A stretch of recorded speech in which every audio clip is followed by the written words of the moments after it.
Time now for the voice of the land on the Big Play Network with your hosts, Kevin Arnold and Always Positive Jay.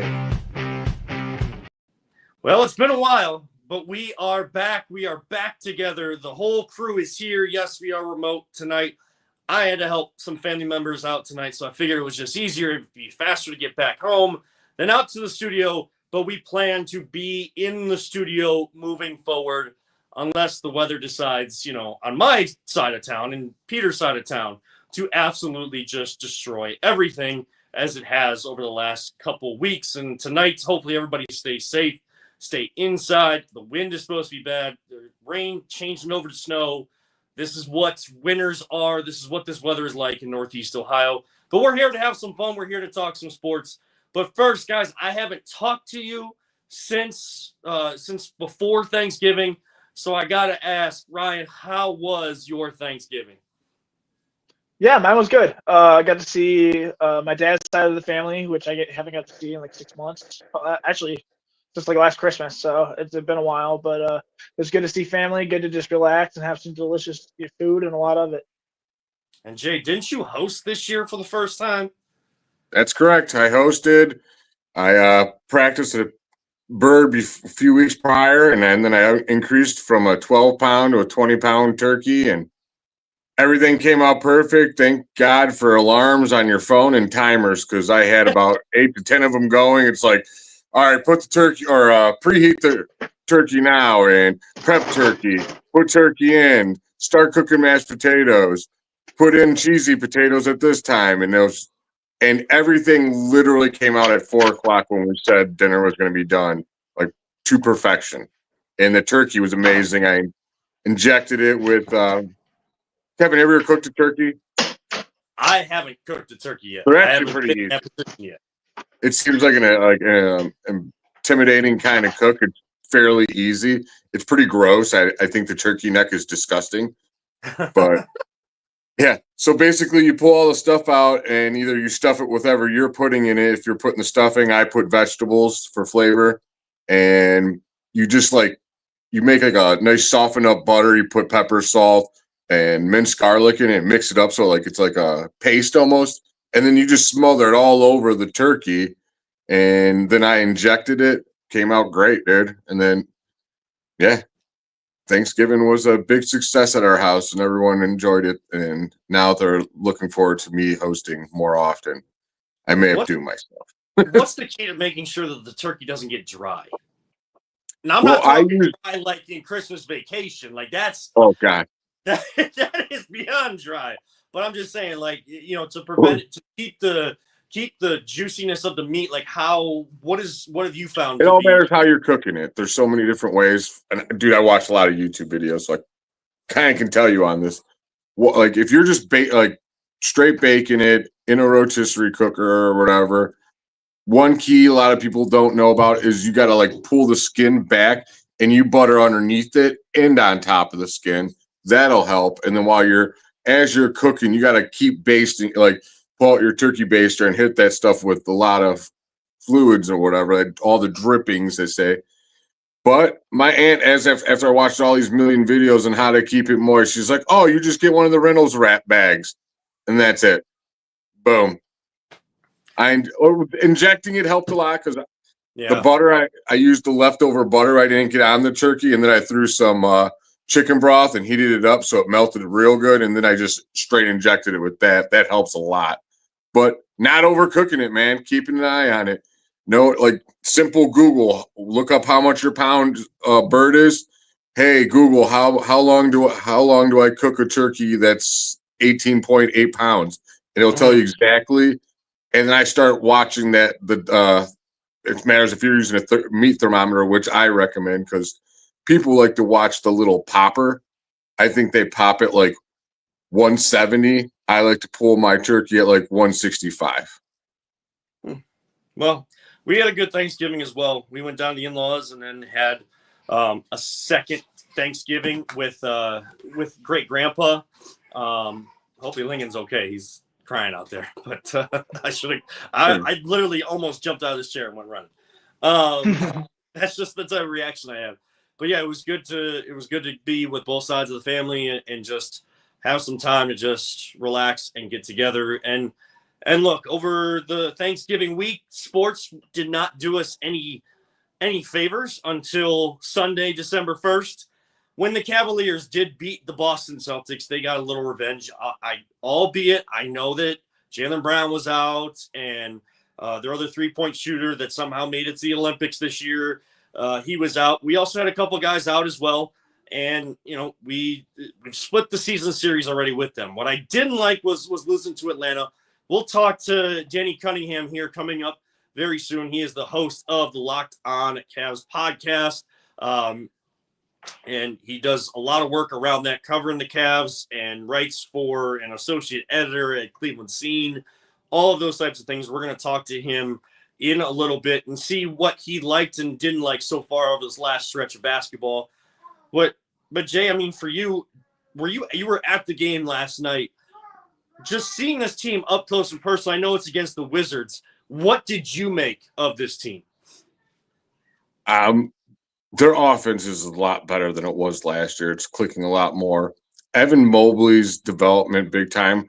I finally got to watch him during like pre-games. He can hit that corner three, man. He's really good at that three. And it seems like he's starting to get a little respect from the line. And if he could pull those defenders out and then start head faking and driving, oh man, he's taking the attention away from Kevin. I lost you. I saw the eyes like, hey, little buddy. Hi, bud. Do you want to say hi? I'm on the show live. I have to admit one thing, though. Do you want to say hi? Here, you want to say hi? There's Lincoln. What up, Lincoln? There's little Lincoln. Oh, now you want your mama. I love you, He's buddy. like, yeah, I said enough. Go get mama. Oh, yeah, last night I only made it to halftime. So I took my nephew, who's 8, and first quarter, I mean, literally every basket we make, he's like, yeah. If they get the ball, they're like, yeah. That was the whole first quarter. Second quarter at the beginning of the second quarter starts slowing down a little bit of the clapping.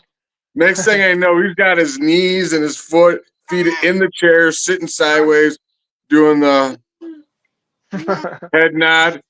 And I'm like, all right, bud, we can go. You look tired. So I actually didn't even get to see the second half of that game, unfortunately. But my nephew had a blast. I got him his way too expensive jersey, and that he'll grow out of probably in the next 3 months. But as long as he had fun. Yeah, you get some cool uncle points there. So. Oh, yeah. He's funny because he's like, oh, man, I like going to the games with you. I get my own pizza. Normally, I have to share it with my 2 other brothers. Ryan, I mean, for you, this Cavs team, now we're past that 20-game mark. That's the mark of the season where a lot of people say, we said 2 months for the baseball season, 20 games for the basketball season. You kind of start to know who a team is. What do you make of this team? And do you have any concerns? Because I've started to hear these concerns come up about the defense and the defense of intensity kind of taking a step back now that they do have this new style, fast-paced offense. It seems like more focuses on that than locking down the defensive end, which this team has always been known for. Yeah, I think I'm not worried at all. I think that, going as many games as they did without losing, they kind of got a little wake-up call here, especially losing to the Hawks like they did. I think that the defense has taken a step back. The offense is fantastic, as Jay said. I think Darius Garland is probably his best season of his career right now. He's fantastic. I think maybe they got a little humbled with the 2 losses. Maybe they may have taken a few plays off, especially on defense. But I think that not making the mid-season tournament as well, they're going to wake up. They're going to play a little better, and I think Kenny Atkinson really is going to get them into shape. Going throughout the regular season to the playoffs. And guys, I mean, what I've really liked about this team is what I sense from a leadership standpoint.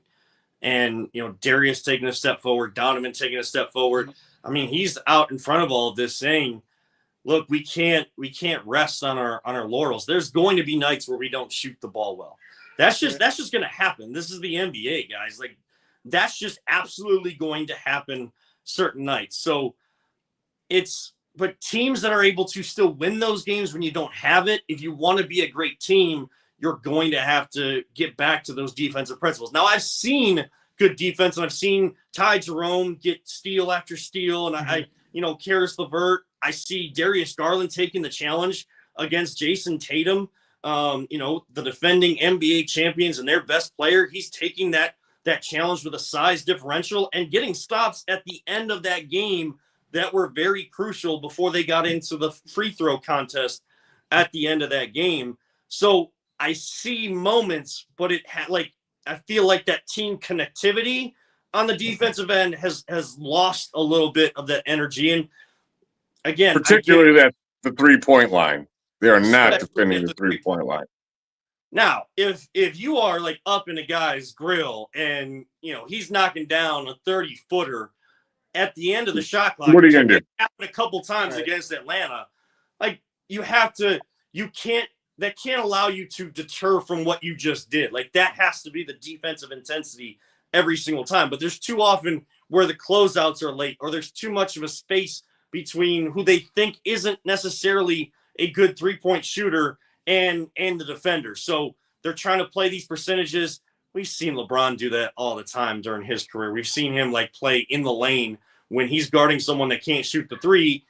And, you say you live with that shot. Well, then the guy hits 3 in a row, and it's like, oh, we're down 11 points now. Like, you actually have to step out on the guy. So playing more of a team defense, I think if they can get some more practice time, I think that's what will help them continue this. But, I mean, you have to say, Jay, that we know who this team is, and this is a team that can do big things this season. Oh, yeah. I mean, our level of expectations for this team has risen dramatically from the beginning of the season till now, I think. I mean, it's a championship contending team. You got the superpower is in your conference in Boston Celtics, and can you get your team ready defensively by the end of the year, be healthy enough to compete with that team, because they're going to shoot the hell out of the 3 ball. They've shown it. They don't stop. It's unbelievable watching them. Oh, they're so good. I can't stand it. But yeah, I mean, we just need to really just stay healthy and continue to grow as a team defensively. Like you said, you got to have good team defense, and most of that is just effort, to be honest. But I think we've seen, Ryan, that their decision to move on from the head coach and not mess with this roster for right now was the right thing. You just needed someone that could find a way to utilize all 4 of these guys when they're on the floor together, when they start the game and end the game, but then stagger them throughout. And Jay, you and I talked about it a lot last year on the show about that staggering of Evan Mobley and Jared Allen, and staggering of Donovan Mitchell and Darius Garland. Now that you have the depth, you can do that more. You can have Darius out there without Donovan, and then Donovan can come back out there. And then you close out each half with your starting lineup, or the 5 that are going the best, but you're going to have Darius, Evan, and Donovan out there, plus Jared Allen, if the size and those matchups seem to make sense. Yeah, I mean, we I don't know how long and how many times we said that last year, like they had to figure out a way to get him to work. And this dude, Atkinson, has unlocked him completely. It's like he really must have been watching a lot of film on the Cavs, because it seems like he's just pushing all the right buttons for this team right now. Well, to talk more about the Cavs, we bring in the host of the Locked On Cavs podcast, host on 92.3 The Fan, of course, associate editor at Cleveland Magazine, and a longtime friend now in the industry, Danny Cunningham. Danny, appreciate you taking some time to talk some Cavs basketball here tonight. You got it. What's up, guys? How are you doing? Not bad. Good, Not you bad. didn't get the clothing line right. It's Cavs. Plain gray shirt. I mean, he covers the team. He can't be. He knows I'm just messing with him. One of my favorite things of Danny is when he used to mess with Fontana. That was just classic radio stuff there. Oh, I miss that. I miss that every day. Me too. I still mess with him. Just no one else sees it. The only person that sees it is Nick Paulus. But he still gets messed with every day. It's just only via text message. Well, Danny, we brought To you on to be talk. to be an insider on that. Danny, we brought you on to That talk. should be your new paid subscription right there. Oh no, What there's is? not enough money in the world. There's not enough money in the world to give people access to that group text message. I can assure you of that. I got a chance to see that behind the scenes too, and trust me, there's not enough money in the world. But we are here to talk some Cavs basketball, Danny. And just overall, this team is 19-3. We're kind of past that mark of the season that everybody says you want to get to, that 20-game mark to know what a team really is in an NBA season. What have you made of this team and the change, the only change to Kenny Atkinson now being able to get that core four to work together? So I think through the first 22 games that it's been, I think that they're a championship contender. I didn't believe that about this team prior to the season. I thought that their ceiling was sort of the Eastern Conference Finals, and now I think that should be the expectation. And I think the goal should probably be something a little bit higher than that. And if you want to yell at me for moving the goalpost, that's fine, but that's exactly what I'm going to do, because this team has been, by record, the best in the NBA for the entire year so far. There's not been, once you're like 2 games into the season, there's not been a team at any point with a better record than the Cavs. If you want to look at a lot of advanced metrics, they are in the top 3 of just about everything. Defensively, they were below average for the month of November, but I think that there are some signs that is starting to trend back in the right direction as far as what you want to see from the Cavs on that end of the floor. So I do think that there are a lot of things to like about this team. I think that they truly are a championship contender, and for a lot of reasons. You mentioned, I know you guys were talking about the pairings as far as splitting up Donovan Mitchell and Darius Garland, Evan Mobley and Jared Allen. I think Kenny Atkinson has done all of that just masterfully, and I think he's a big reason why we've seen this team grow so much from what they were the previous 2 years into a team who everyone I've talked to across the league agrees is capable of winning the finals. Well, and Danny, you talk about the defense and seeing the signs of turning around, but what do you attribute that kind of fall off from what this team was? And we know JB Bickerstaff promoted defense even more than offense. That's kind of what he prided his philosophy on. But this team still knows how to play defense, can play it at a high level. What do you attribute maybe that fall off to start the season to be? So I think it's a combination of things. And when you look at something that has as big of a sample size as a month, which for the month of November, the Cavs were 20th in defense in the NBA. So when you have something that is that big of a sample size, it's never just one thing. Statistically, the biggest problem was defending the 3-point line, where the Cavs were among the worst, the very worst in the NBA at doing that. But I think part of it is that the effort slipped a little bit on that end. The physicality slipped a little bit on that end during that month. And I think because this team has, for the most part, this core certainly has been together for 2 years now. And throughout those 2 years, they were almost always an awesome defense. So they sort of could think, and maybe not be wrong with this, but they could think that when they need to turn it on and they need to be great defensively, they can tap into that and get there. I don't think that's a way to operate during a regular season. I think that's a very dangerous game to play. If you think back 5, 6, 7 years ago, we talked about the Cavs teams flipping the switch when it came time to enter the playoffs, particularly after they won the title in 2016. I kind of think there might have been a little bit of that just on the defensive side of the floor.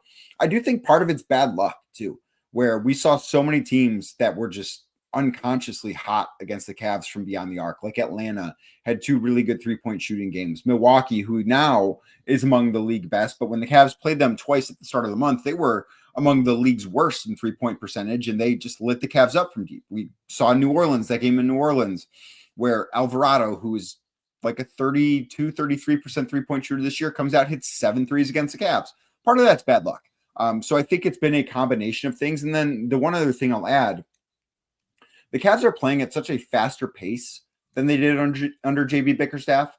Donovan Mitchell's first year here, they were dead last in the NBA pace. Last year, I believe they were 24th in pace. They're up to 8th this year. So they're playing much faster. When you're playing that much faster, the defense is probably going to take more time to adjust to it than offensively. It's going to take time to adjust to it internally, I'm speaking. So I do think that they've had to sort of look at how they do things defensively and where the lapses were. I think the physicality, like I mentioned, was a big one, but I think they're finally starting to catch up to playing at a faster pace on the defensive end of the floor too. With the Cavs, and I don't like to jump way ahead of the season, but I'm going to anyways. It seems like our biggest adversary to get to the finals is the Celtics. And if our biggest weakness is right now guarding the three, and without a doubt, their biggest strength is shooting the three ridiculously better than anyone I've ever seen. What do we do to adjust to like get better at defending the three so that we could actually beat them in a series? I don't think we can make any moves this year, really. If I'm correct, we're kind of handcuffed with making a move for a guy. I would not be surprised if the Cavs are an active team around the trade deadline, one way or the other, whether it's to add something or whether it is to find a way to duck under the luxury tax, because they're less than $2 million over the luxury tax. And if you're in the luxury tax, you want to really be in the luxury tax. You don't want to start the repeater clock over $2 million. So I do think that's something to monitor. As far as the three-point shooting goes, I think there's a lot to take away from the first game the Cavs played against the Celtics this year. That game in Boston, it was the first loss of the season for the Cavs. And Boston shot the ball incredibly well from outside. So you're probably listening to this thinking, how is that a blueprint? Well, it's a blueprint because the Celtics only, and I say only here, they only took 41 threes in that game. That's the fewest threes they've taken in any game this year. They've taken as many 61 in 2 different games. And then even on Sunday night when Boston came here and the Cavs won, Boston only took 49 threes, which is below their average per game.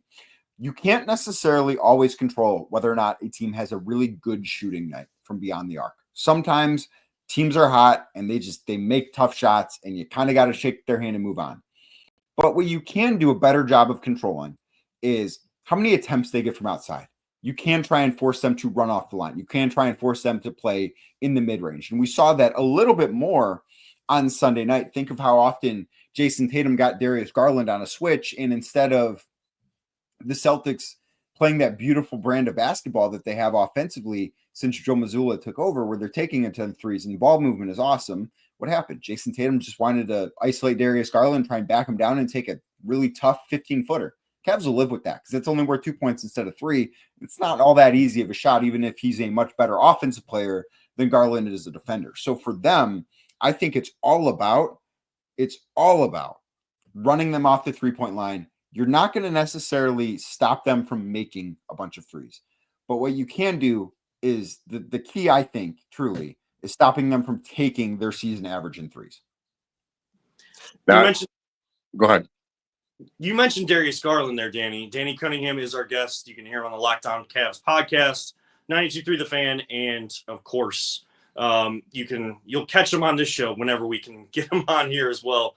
But you mentioned Darius Garland, and I said this at the beginning of the year from when I saw media day for the Cavs, Danny. It just felt like it was last year at media day where he was kind of, I don't want to say combative, but like very sarcastic with the media. Like he had like a weird aura about him.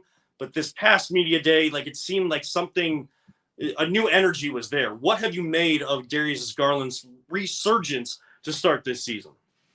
So I think he's in a much better place this year than he was last year, both physically and mentally. There were some off the court things that I think really did affect him as a basketball player. There was a death in his family that really I think was tough for him. Obviously, there was the jaw. I think people underestimate that a lot. Sure. And I mean, the other aspect of it, he fractured his jaw. He lost, and I know they've said 12 pounds. I've been led to believe that he lost more than 12 pounds last year. That was closer to 20 pounds than it was 12. And to play in the NBA when you're not at the weight you should just be at physically, that's a really difficult thing too. I think that the health has been a big aspect of it. I think Kenny Atkinson has really brought a breath of fresh air for him. Atkinson being somebody who, while he wasn't some NBA star ever, did play point guard. And I think that he can relate to Darius on the floor really, really well. And I think that this style of offense, and I think the other aspect of this too that we do have to talk about is Donovan Mitchell's willingness to take a bit of a step back so that Darius Garland and Evan Mobley too could take steps forward, because that's been a big part of this. Like Darius's per 36-minute averages are better than they were when he was an all-star. His per game averages don't necessarily look so much better because the minutes are down because the Cavs have blown so many teams out that he hasn't had to play 35 minutes a night. So there's a lot to like about his game. I love how much more frequently he's taking three-pointers. He's making 45% of them right now, which that number might drop a little bit. Like that just might be unsustainably high, but there's no reason to think he can't be around 43%. And if he's that, he's incredibly dangerous. And the fact that, with the less of the minutes, they're going to be fresher for the playoffs for sure. And can we just take a moment to acknowledge the fact that we're talking about the Cavs possibly being NBA champions without LeBron James on the team, and he's still in the NBA? That's pretty remarkable. So I think that speaks to how well the Cavs have done in their rebuild, which has been terrific. I mean, Kobe Altman has really knocked this out of the park. And also that last part, like LeBron is still in the NBA. That speaks to the unbelievable longevity of that guy, that he still must watch TV, I think, on a regular basis, despite this being year 22 for him. But I just, things could not be better for the Cavs right now. What do you make of the rest of the Eastern Conference, Danny? I know that we're talking about Cavs and Boston, but there's teams that are underperforming right now. Philadelphia, Milwaukee came out of the gates underperforming as well under Doc Rivers. But what do you make of now over 20 games in, the rest of the Eastern Conference and kind of that competition that we see or may not see that we thought we would here in the conference? I think that there are 5 teams in the Eastern Conference that are capable of winning a playoff series. Obviously, the Cavs are in that group. Boston's in that group. And then I think you've got Orlando, New York, and Milwaukee. I don't see any team that is below Milwaukee right now in the standings. So, Atlanta's sitting there 500. Miami is 9-10. Chicago, Brooklyn, Indiana's gotten off to a terrible start. I don't think anyone that right now is below number 5 is capable of winning a playoff series this year. I think that this conference is worse than anyone could have imagined. I've not been a believer in the Bucks, and I need to see them play real teams. Like, I believe they're 1-6 against teams that are at or above 500 so far this year. I know they've gotten to above 500 because they beat up on a really, really soft spot in their schedule. But I think it's sort of, the Celtics are probably still in a tier alone as the true championship favorites. And then I think it's the Cavs, and then I think it's the Knicks, and then the Magic, and then I still think there's a gap between them and the Bucks. I just don't think that this conference is very good right now. I don't. Yeah, it doesn't seem like there's even the LeBron or the Jordan or the Kobe in anybody's way at all throughout the league this year, which gives me better hope for the Cavs to win it all. Right. I think that would be, instead of being one person, I think it would be just the Boston Celtics, like as a team. They're really, really good. They won 60+ games last year. They won the title. And I understand that, the run they had in the postseason, they faced a lot of teams that had injuries. I don't think they were losing any of those series. Like, if the Cavs were completely healthy, does that series end in 5 games? Probably not. Do the Cavs win that series? Probably not. If Indiana is healthy, do they beat Boston? No. I don't think there was a team in the East last year that was beating Boston. I think the Cavs have a legitimate chance to do so this year, and maybe the New York Knicks do as well. But the Boston Celtics are a really, really, really good basketball team too.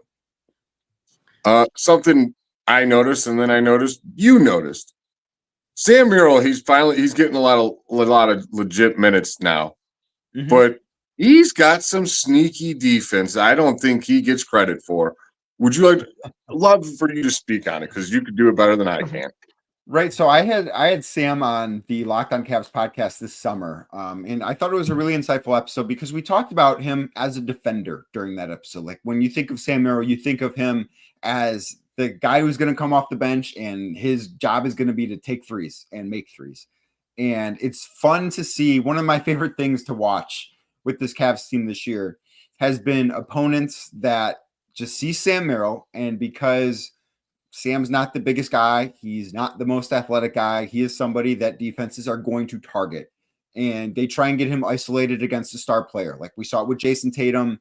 We saw it with Damian Lillard, if you go back to those Bucks games at the start of November. And we are just watching NBA players find out in real time that Sam Merrill is a good defender. And that's been awesome to watch. He moves his feet really well. He is in the right place at the right time all the time. He knows what he's doing. And I think a lot of defense is effort. And I think Sam does a great job giving that effort. But I also think a lot of defense is knowing where to be, to knowing your assignment and not screwing up. And Sam does a great job of that too. He's not ever going to be confused with somebody like Evan Mobley or even Isaac Okoro. But he's out there and he does his job. And he does his job really, really well. And I think that's a big part of the reason why he's been able to get as many minutes as he has this year.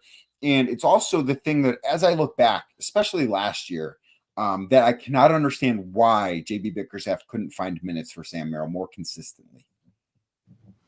Well, Yeah, it's like he had the doghouse, and some players just got there. And I could never figure out why either. He's got to also, Sam Merrill, he may not have that Evan Mobley block shot, but he's got a sneaky good block shot on him too. He's good at like sneaking up from behind when those shooters and just getting that ball. And I'm like, damn, Sam, look at you. And then I saw you right on it. I'm like, he's got good hands. They're quick. Well, we're talking about Sam Merrill, but also like we know that the engine's going to run, Danny, with the core four, but the depth on this team, not just Sam Merrill, but Ty Jerome now coming back from injury. George Niang has had a decent start. He had a lot of question marks and still will have question marks around him once playoff time comes around, as this whole team will. But just speak to the depth that the Cavs have been able to show and the consistency and energy level that in a lot of these really good games, that bench has not allowed things to slip. Right. And, I brought up Darius Garland's minutes a little bit earlier while we were talking and just, it's like at 30 minutes a game. And that not only speaks to the Cavs taking care of business in so many games, but Kenny Atkinson has been more willing to showcase the depth of this roster. And that's even without Max Strus. Like he has pretty consistently, when this team has been healthy, played 10 guys. I would expect he's going to try and find a way to play 11 guys when Max Strus returns at some point this month. I would imagine he gets back from that ankle injury. So I do think that he's really showcased the depth, and it's important to do that now because those guys need to be able to build up what their role looks like and their confidence and the ability to fit in with the rest of the group. Because when the playoffs arrive, Kenny's rotation is probably going to shrink a little bit. You're probably going to see the guys in the core four, particularly the top three of that group, play more minutes. That means other guys are going to play less minutes. There might be a series where George Niang doesn't play because he's a bad matchup. But you're going to need those guys to be ready at all times in the postseason because that's how basketball works. And by building up what they're able to do in the regular season, it makes it more likely that they're going to come through in the postseason. So that, to me, the depth has been great. And they've won games because of how good the bench has been. Like Karis LeVert has been awesome for this team this year. Ty Jerome has been amazing for them. Like they've gotten really, really strong performances off the bench. But I think that is something that is really going to pay dividends in April and May and maybe even June. Danny, we'll get you out of here on this one.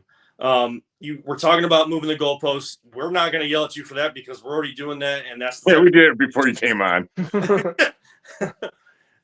But this Cavs team will take those bigger steps forward this season because of blank. Because of what?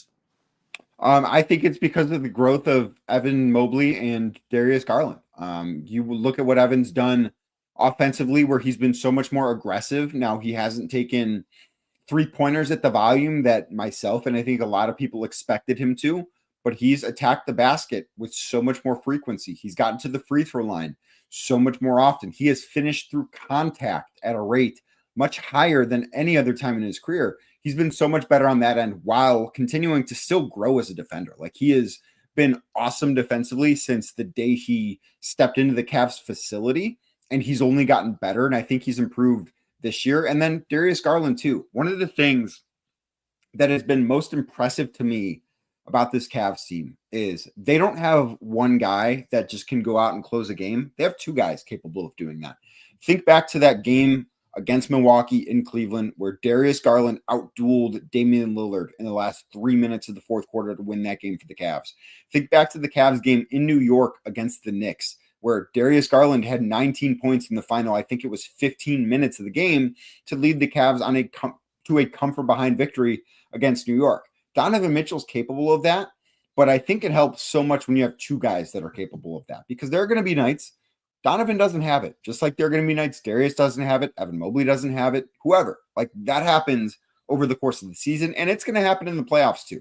But having guys that are able to pick up the slack the way the Cavs do, I think really pushes them to a whole different level than what we have seen in the previous two iterations of this team. Well, Danny, we really appreciate you taking the time tonight. Go ahead. We always give our guests the chance to plug all of their stuff because you do it better than I can. I can try to have all of that stuff. I try to be professional with it, with what I do, you know, what I'm going for right now, Danny. But go ahead and plug where people can find you. I know that you're on Substack as well, where people can find all your coverage of the Cleveland Cavaliers. Right, yeah. So I am writing about the team every day on Substack. The Inside Shot is the name of my Substack. A link is in my Twitter and Blue Sky bio if you want to go check that out. Like I said, cover the team every day. I'm at every home game, some away games as well. I'm also talking about this team every single day on Locked On Cavs. I talk after games, off days, no matter what it is. I've got you covered anywhere you get your podcast and on YouTube as well. You mean you don't want to talk Browns nonstop like the rest of the city? I mean, Monday night was electric. I'm not going to lie. Like that, Monday night, and I know they lost. But watching Jameis Winston on Monday night was one of the most fun Browns games that I've ever watched. Like I don't want to say I don't care about the outcomes because like I am a fan and I do care. But at this point, if they just play with how this season has gone, like this team is not going anywhere. I don't care if they win or lose. I just want to be entertained. And I don't know if there's a better quarterback for that than the guy who's slinging the pill for the Browns right now. Oh, yeah. Please, Lord, deliver me from pick sixes and amazing. Just 10 out of 10, no notes. I watched the Hard Knocks episode from last night today because obviously I was at the Cavs game last night. So I watched that today and I was a little disappointed with how little Browns there was. But then I remember, you know what? A Monday night game into a Tuesday night Hard Knocks is a really tight turnaround. But next week, Baltimore's on a bye. The Browns play Pittsburgh. Like, we are going to get a ton of Jameis Winston on Hard Knocks next Tuesday night. I can't wait. Yeah, and to the people that are like, oh, it's not fun when you lose. I'm like, no, dude, you can enjoy a game first quarter, second quarter, third quarter, fourth quarter, and have fun. And if you lose, you'll be like, oh, that sucks. But it was fun to watch. I don't even know that losing sucks. Like, this team's not going. I mean, I'm all about the high draft pick right now, bro. Yeah, I'm a draft guy. So. Show enough life that they don't fire the coach because I think that'd be a really bad idea to fire Kevin Stefanski. Show enough life so that he keeps his job and this team gets a high draft pick and let's have some fun along the way. That's all I can. Let me ask you one more question. Is there a quarterback you want? Not really. Like Shedeur Sanders is fine. I don't know that he's a franchise quarterback. I don't know that he's worthy of being taken within like the number 1 overall draft pick. If they could get someone like Travis Hunter, or if they could get that interior defensive lineman from Michigan who just absolutely wreaked havoc on Ohio State on Saturday. Yeah, like if they could get someone like that, I'd be pretty content. Or trade back because this team does have a lot of holes. The roster is still going to be very expensive as long as they're paying Deshaun Watson what they're paying him to presumably never play for this team again. But getting a high draft pick, I think, should be a priority and having fun too. Yeah. Well, Danny, we appreciate it. I know you and your fiance will be tuning in to Notre Dame in the college football playoff. I don't know. I don't even want to get into it with Ohio State, but because of my grandfather and how much he's loved Notre Dame, I've always had a soft spot in my heart for Notre Dame. So as you should, Kevin. As I should. I used to think I was Irish, found out I'm not, so screw Notre Dame. Danny, thank you so much for taking the time tonight. We appreciate it and look forward to catching up again soon. You got it, guys. Thanks for having me. That is Danny Cunningham, the Inside Shots. Go to Substack. You can also hear the Locked On Cavs podcast covering the Cavaliers. He will host sometimes on 92.3 The Fan and over at Cleveland Magazine as well. He just talked about it, so let's close out the show. Like we've started with the good stuff. I don't like to close on a bad note, but I don't know I don't know why people were so upset that people enjoyed what they saw on Monday night, because it was a fun, exciting game. Like I'm not here to like say like I'm not rooting for that. Like I don't I don't love losing. That's not what people are saying. I think, excuse me, some people are getting this misconception that if you say that you enjoyed that game, that you were entertained, that all of a sudden, like, the standards have dropped. No, like, this team has failed with the expectations once again. And all of that will continue to be talked about. But if you look at that game, if you want the high draft pick, that's kind of what you're looking for. So the people that are saying, oh, I hate losing, all of those types of things, like, I understand it. I don't have an issue with it. And that is their prerogative. But I think there's just a misunderstanding where our side is coming from by saying we were entertained. And I feel like everybody will be on the same page that if, look, they lost that game and that kind of helped their draft stock or draft position come April, everyone will be talking as we get close to the draft about, oh man, like, boy, was that Broncos game on Monday Night Football great. And I'm so glad we lost it because now we get to be in this pick instead of all the way down here and missing out on certain top guys that could really help this team now that we finally have a first round pick. Ryan, I mean, like, I don't know what else you can take out of this season because it's done. It, like, all of the stuff that you were going for goals wise, that's all over.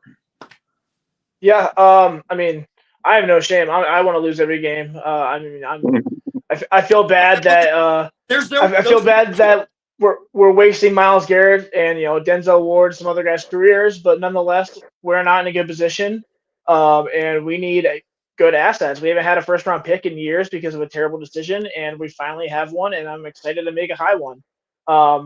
I don't think we should go for quarterback, as Danny said. I don't think there's one really worthy of a high draft pick. Like you said, maybe Shedeur Sanders, but also there's the influence of his dad. So I'm just going to stay away from that. And his dad's not letting him come here.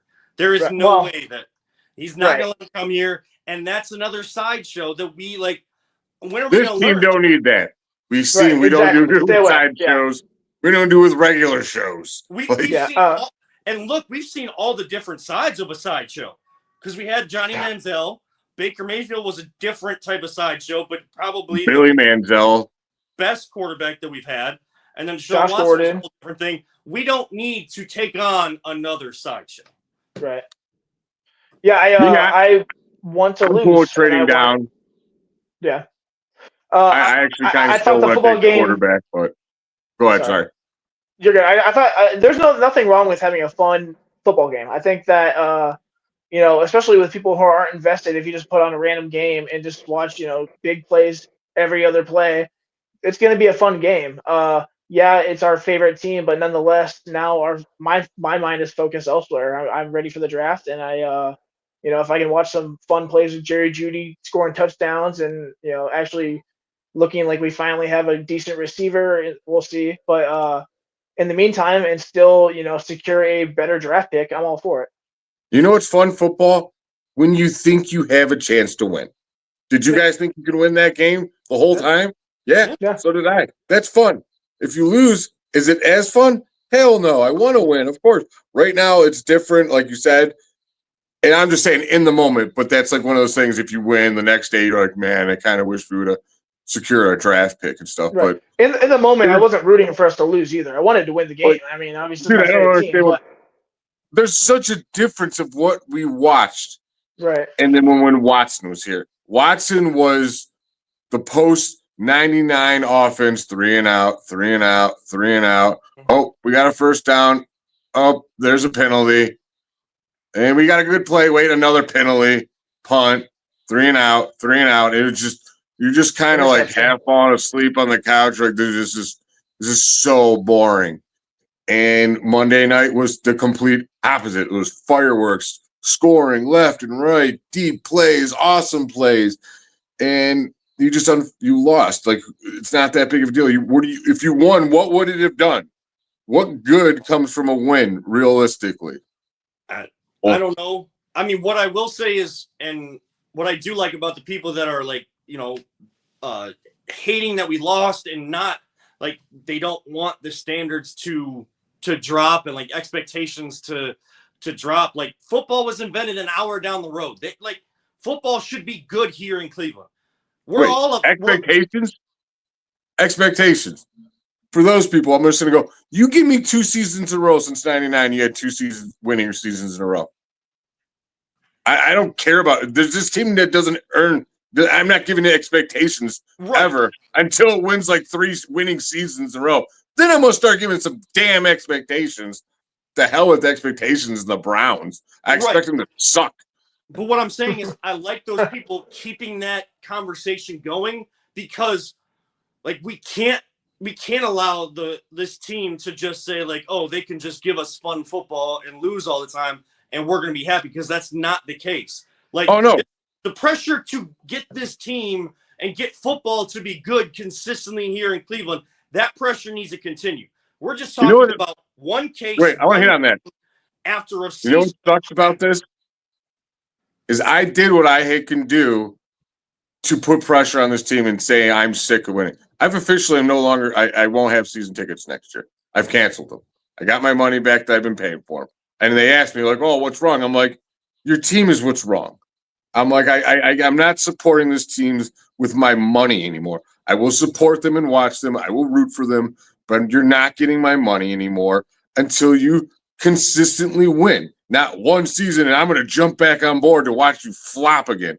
No, but what sucks is that there's just rows of people are just going to take my seats and become new season ticket holders, and they're going to go through the same crap I had to go through as a season ticket holder. One season was awesome. Next season sucks. One season's awesome. Next season sucks.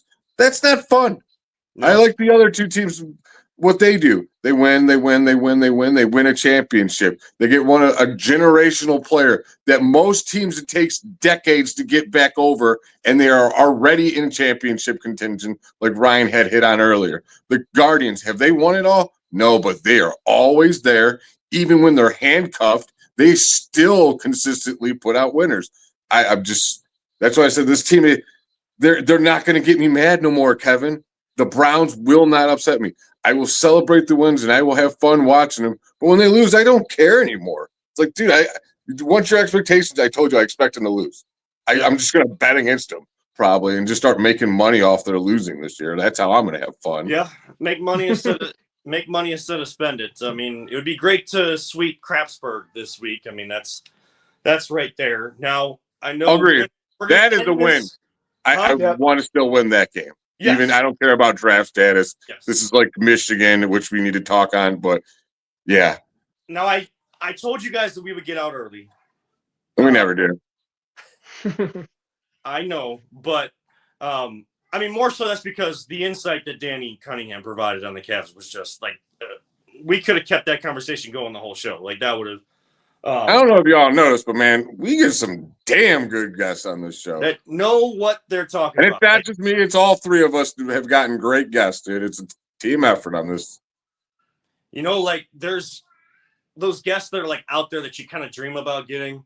The person I would love to have on, Heather Dinich. Talk about someone that knows. You've heard her today, yeah. Talk about somebody that knows what they're talking about, and like you can't stump them with a question. Talking about college football and college football playoffs. All of that type of thing, like that is, like that's a guest that you could have a great conversation with. In terms, it's so funny you said that. I swear to God, I was thinking that today. I was like, man, I should get her on this show. I don't know. I gotta follow. I gotta find her on Twitter. Okay. I was thinking Condoleezza Rice. Oh, yeah, Browns fan. One time in contention for GM. Oh yeah, yeah. Did she interviewed for that, didn't she? I think so. I'm not sure. Wasn't it coach though? Maybe. It was. I don't know. We've seen it all. We've seen it all. We do have to at least touch on the Buckeyes, and if it's 2 minutes, I don't really care because I got like. I just want to ask you guys one simple question. Yeah. Would you, if you had to pick one, you can't win both. Yeah. You want to beat Michigan or win a national championship? Ryan? Do you want me to speak as a logical person or as a fan? I'll take both. Take both. What are you? As a fan, I want to kick Michigan's butt regardless of what happens. But logically, I could deal with a loss and still win a national championship and be very happy. So you're torn. I'm not torn. I'd rather beat Michigan because I think my fan outweighs the logic here. But logically, All right. I mean, the national championship sounds better. In the situation we're in right now, I'd rather beat that team up north. And like it's because like, and that's how deep it goes for me, because I can't even say the word, I can't say the name. As much as I'm in this industry and I should be able to say a state's name and all of that type of stuff, I can't, because I hate them that much. Now, winning a national championship, does that say Ryan Day's job this year? Yeah, maybe. Well, probably. If you win a national championship, you want your team to come back. You want the same group to come back, like the same coaching staff to come back to try to repeat. You're trying to set up a repeat of winning a national championship. Do I think that they're capable of winning a national championship? Not right now, because that game was just absolute crap. And why can't we have the energy that was put into the fight after the freaking game into the actual game? Why can't we have that? Why doesn't it matter? Why are we trying to prove a point that we can be more physical than that stupid team when you have three of the best wide receivers in the entire country? Every time Jeremiah Smith touched the ball in that game, it was either a touchdown or a big-time penalty, because they can't cover. They have no defenders. They only had 2 defensive tackles, and guess what we did? Run right at them. Run right at them. Oh, we can throw the ball. No, run right at him. Run right at him. Mind-boggling, irritating. I want Ryan Day to go. I'm going to root for them to try to win a national championship. But, oh boy, they get a home playoff game. I don't know what that atmosphere is in the horseshoe is going to be like. When they were already saying, bleep Ryan Day at the end of that game, again, more energy put into a fight because of a stupid flag being posted in the block O, when all you had to do was kick their ass, and that wouldn't have even become an issue. It's All right, quite simple. I think. Let me go first. I think the lights are too big for Ryan Day. I think he's not a good coach. He doesn't show intensity. I think that, it speaks volumes. If you saw the video of Jack Sawyer pissed off after what happened with the flag having to be held back, audibly swearing and just getting really, really upset, and Ryan Day's just standing there quiet, just stone face. He's out of his element. I think Harbaugh is right that he was born on third base and he's being exposed, and he's got to go. I don't think they'll get rid of him before this national, this playoff run. I think there's a lot to do with timing issues with national signing day today, and then a couple other things with the transfer portal within the next week. It all lines up to where, like, if he does get fired, then there's like a 10-day window where he could leave. All the players can leave, similar to with Alabama last year, and I think Ohio State would want to prevent that as much as possible. But I don't think he's capable of winning a national championship. I think this team is, but I think the leadership is not there, and it's unfortunate. So, especially for those seniors who all played, for 5 years to try to win gold pants, and we're let down again by a guy who's just sees headlights like a deer. Before you go, Jay, I just want to mention, you mentioned Jack Sawyer, Ryan. Like, that guy had cachet to act the way he did, like take that flag off, like, and I'm glad that he did that and stuff, because he had what should have been the game-winning thing at the end of the game. He read the play at the edge, pulled off. He wasn't even supposed to be in coverage. Insane. And he read it. He made the instinctual play. He gets the interception. And what do? Blow it. Deshaun Watson the crap out of the offense and go 3 and out. Right. Especially with the wide receiver core that we have, Sorry. Yeah, dude, that game drove me insane. It was so rough to watch. I'm just like, you were literally doing everything completely wrong offensively. Like, what your team's capable of doing, you're not doing. You're playing right into what they want you to do. To answer my question I posed to you guys earlier, had we have a run of national championships like we did against Michigan, I'd say I'd want to beat Michigan more. But we didn't have all those wins in a row or like we did against Michigan.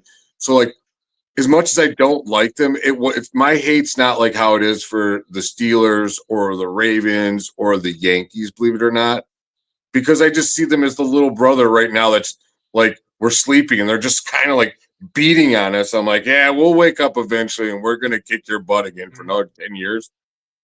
I'll tell you this much. Next year, no, I have to be. I would pick it Michigan over the national championship. But if before this even we lost or won this game, I would have picked the national championship over Michigan. But now it's 4 in a row. It changes. Yeah, the little brother thing, that was after 2 in a row. But they beat you twice at home. No, this time it was like we were awake and he's still punching me. I'm like, whoa, I'm supposed to be winning now. And I'm just getting my ass kicked by my little brother. And it changed how I saw it. But just the mixed opinions on that question on Twitter was mind blowing because there's really no wrong answer or right answer to that. It's like, yes, you want both, really. Like the only thing that's going to save the season is winning a national championship, and I don't have that kind of faith. But down in Columbus, I do. The only thing that they should be doing is that game needs to be as washed out of your system as much as possible. Because if you go into the first round of the playoffs against a team like Tennessee and you're still licking your wounds, you're still woe is me, feeling sorry for yourself, all of that type of stuff, you've already ruined the game before it even starts. If this senior class feels pissed off because they didn't get gold pants, they never beat that team up north, go take it out on every single person. Look at everybody as maize and blue. Everybody, you want to take it out on that team up north and you don't get a chance? Every team you face is that team up north, and you better go kick the crap out of them. Here's what's going to piss me off. And Ryan, you're right. I have faith in the players. Yep. But you're also right. I have zero faith in Ryan Day and definitely Chip Kelly. Those you could take his buddy with him when they kicked off the team next year. I wouldn't be surprised if Tennessee beats them. I think they can win. I think they can win, but it's going to be on the players for sure. For sure, it's going to be all about heart and how they come together. Otherwise, it's going to be an unfortunate end. Well, if they keep calling plays running up the middle when it's not working over and over and over and over again, and give up on the guy who's working, the player, it's out of their hands almost. Unless you straight go Bernie and start writing up plays in the dirt, which I would. I'd be like, hey, Ryan Day, guess what? You're going to get fired. This is my team. Get the hell out of my face. I treat him if I'm the team, I'm going varsity blues on Ryan Day. And I'm kicking the coach out at halftime. Like, we're not playing for you, coach. You get that needle out of his leg right now. Yeah. It's on the players now to just do what they like, just utilize the talent. I don't know how it's that difficult to do. Jeremiah Smith is going to get open. Emeka Ibuka is going to get open. Carnell Tate. Oh, you have 3 NFL receivers. I could go on a more. I'm saying they were like start.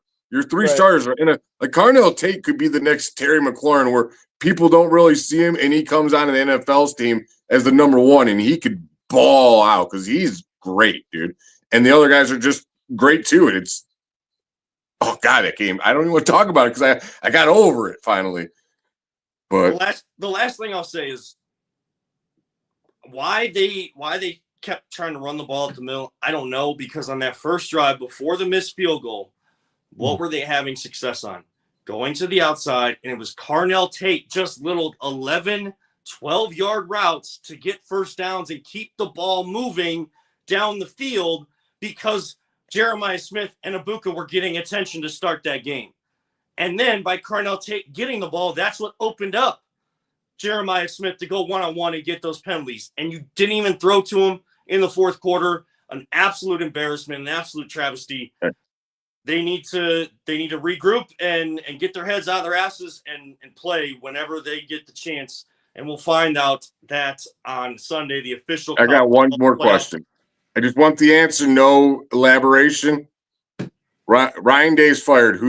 Your choice. You get any coach you want, pretty much. Who do you want? Urban Meyer. Ooh, Urban is a good one. 7-0 against that team up north. Dan Lanning. I'm bringing back Herb. That'd be great, but I don't think Herb's coming back. No. That's why I said you could have anybody. He might, man. He's Woody Hayes. yeah.